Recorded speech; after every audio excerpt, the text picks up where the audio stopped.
Hello, everyone, and welcome to Week 8 and the final week of the regular season for the Rutgers Scarlet Knights, where we will see the 2-5 Scarlet Knights face off against the 2-2 Maryland Terrapins.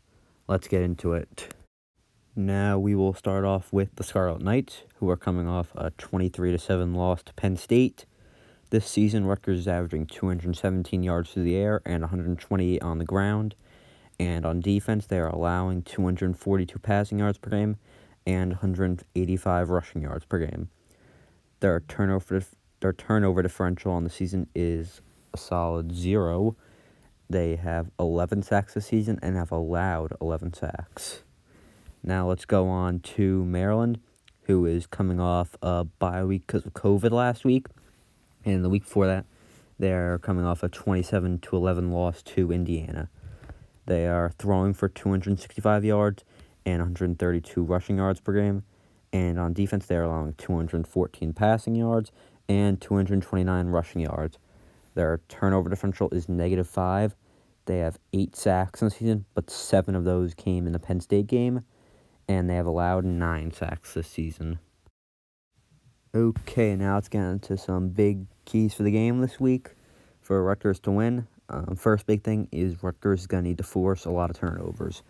In the games that Maryland has lost, they have turned the ball over a lot, and in the games they have won, they have not turned the ball over a lot.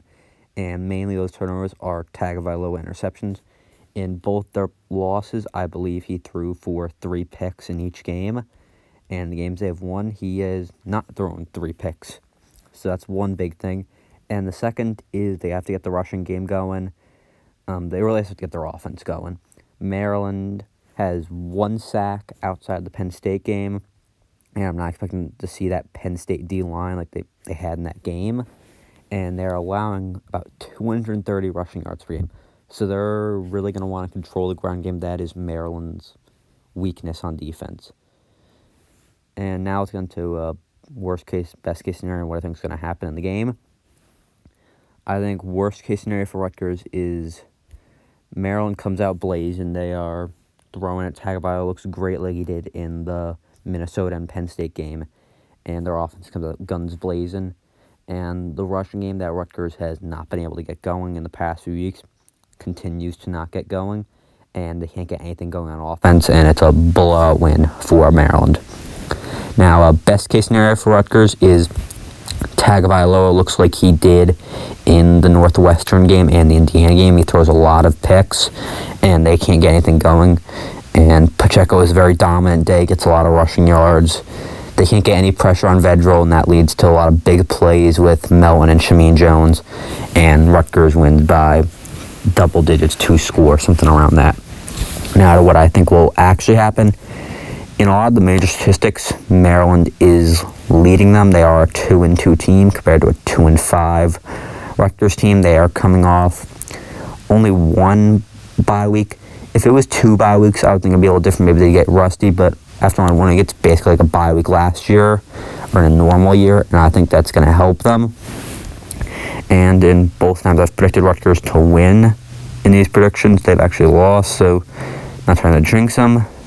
But in this game, I am saying Maryland wins by a score of something like 34-27. Now, to what I think is going to actually happen, I think Pacheco will have a bounce-back game from last week. He'll get over 100 yards on a very bad Maryland rushing defense. And I think Rutgers will force 1 or 2 interceptions. The linebacker core has been very good this year, and I think maybe they can get a pick.